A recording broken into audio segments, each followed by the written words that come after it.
দৈনন্দিন জীবনে সবথেকে বেশি যে সস দুটি ব্যবহার হয় সে দুটি হলো টমেটো সস আর চিলি সস। আর আজকে আপনাদেরকে দেখাবো সেই চিলি সস বানানোর একটা সহজ ঘরোয়া পদ্ধতি, যেটা তৈরি হবে একদম সহজে আর খেতে হবে খুব টেস্টি। তাহলে চলুন শুরু করা যাক আজকের রেসিপি। আমি নিয়েছি দু রকম লঙ্কা। একটা নিয়েছি ঝাল লঙ্কা, এটা আছে প্রায় 150 গ্রাম মতো, আর আরেকটা নিয়েছি কাশ্মীরি লঙ্কা, এটাও আছে প্রায় 150 গ্রামের কাছাকাছি। অর্থাৎ দুটো মিলিয়ে টোটাল 300 গ্রামের মতো লঙ্কা আছে। সমস্ত লঙ্কাগুলোকে আমি আগে থেকেই খুব ভালো করে ধুয়ে জল ঝরিয়ে রেখেছিলাম। এবারে একটা কিচেন টাওয়েলের উপর নিয়ে খুব ভালো করে এগুলোকে শুকনো করে মুছে নেব। এখন বাজারে লঙ্কার দাম বেশ সস্তা, তাই ভাবলাম চিলি সসটা বানিয়ে বাড়িতে রেখে দিই। আর দুরকম লঙ্কা নিয়েছি, তার কারণ শুধুমাত্র ঝাল লঙ্কা দিয়ে বানালে চিলি সসটা খুব ঝাল হয়ে যায়, তখন খাওয়া যায় না। সেই জন্য কাশ্মীরি লঙ্কা আর এই ঝাল লঙ্কা দুটো মিশিয়ে যদি বানানো হয় তাহলে ঝালের ব্যালেন্সটা খুব ভালোভাবে থাকে। এক প্রকার লঙ্কা আমার খুব ভালো করে শুকনো করে মোছা হয়ে গেছে। এবার এগুলোকে আবারও আমি চালনির মধ্যে তুলে রাখছি। এই সময় বাজারে লঙ্কা বেশ সস্তা।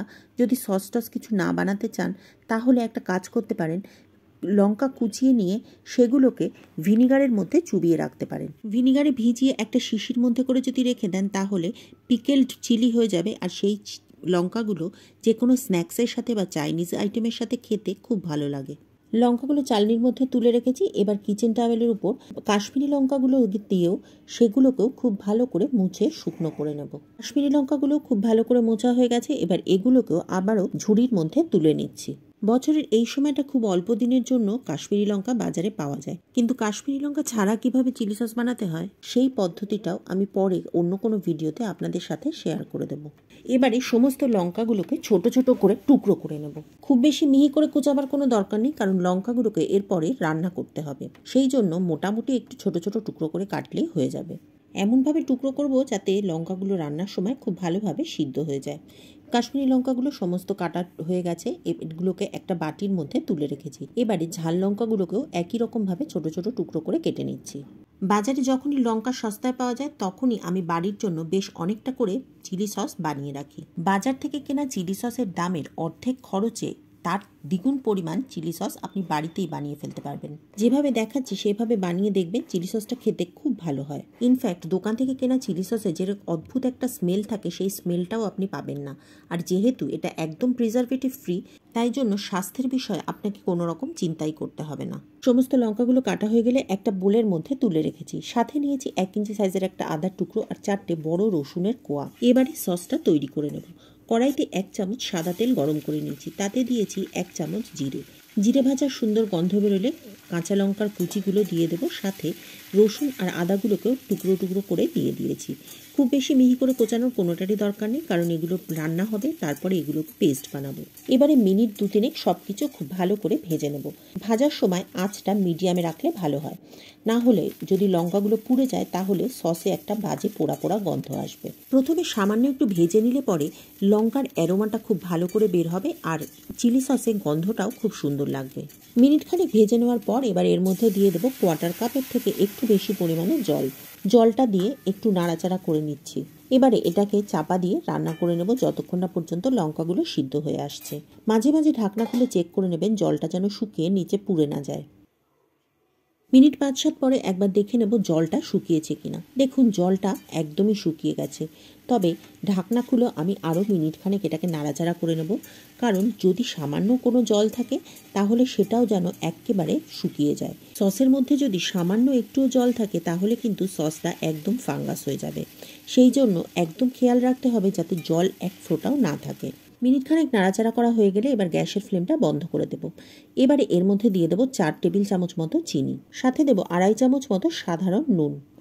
নুন আর চিনিটা দিয়ে খুব ভালো করে এবার এটাকে মিশিয়ে রাখবো। গরম অবস্থায় এই কাজটা করতে হবে, ঠান্ডা করার পরে করলে চলবে না। এবার এগুলো মিশিয়ে নেওয়া হয়ে গেলে এবার এটাকে চাপা দিয়ে রেখে দেবো যতক্ষণ না পর্যন্ত এটা পুরোপুরি ঠান্ডা হয়ে আসছে। সমস্ত কিছু একদম পুরো ঠান্ডা হয়ে যাওয়ার পরে এগুলোকে পিষে একটা পেস্ট বানাবো।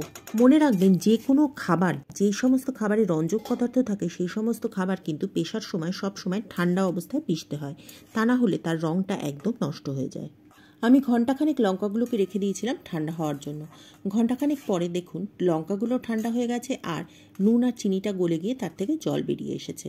এবার এগুলোকে সব একসাথে মিক্সির জারের মধ্যে নিয়ে পিষে একটা পেস্ট তৈরি করে নেব।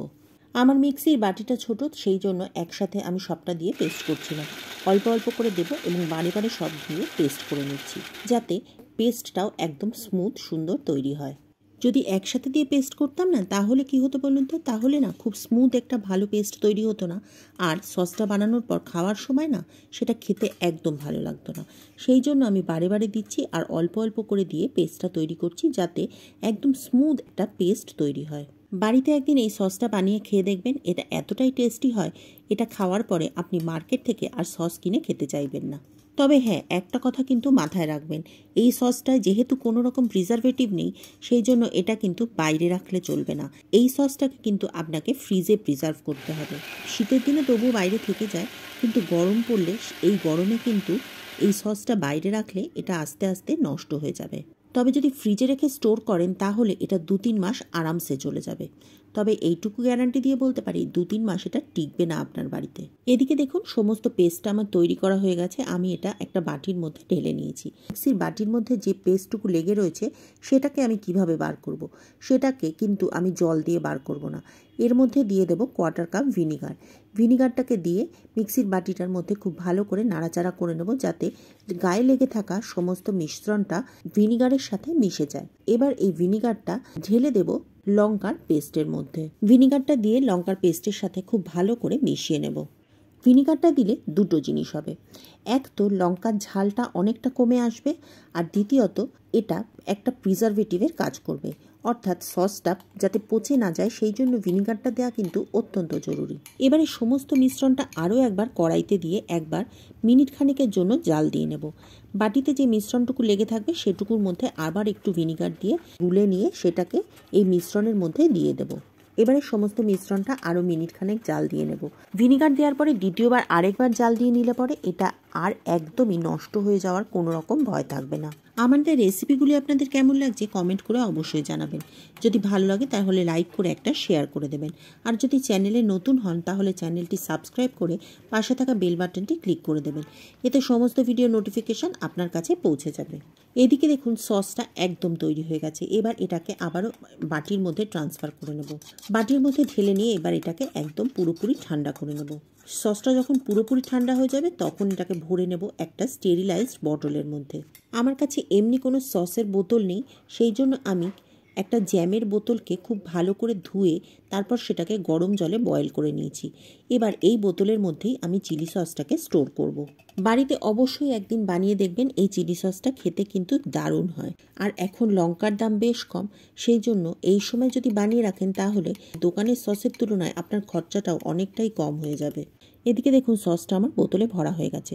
রংটা দেখুন কত সুন্দর রংটা এসেছে, একদম দোকানের চিলি সসের মতোই রংটা হয়েছে। তাহলে আজ এ পর্যন্তই, পরের দিন আবার দেখা হবে নতুন রেসিপি নিয়ে নতুন ভিডিওতে। ততদিন সকলে ভালো থাকবেন এবং সুস্থ থাকবেন।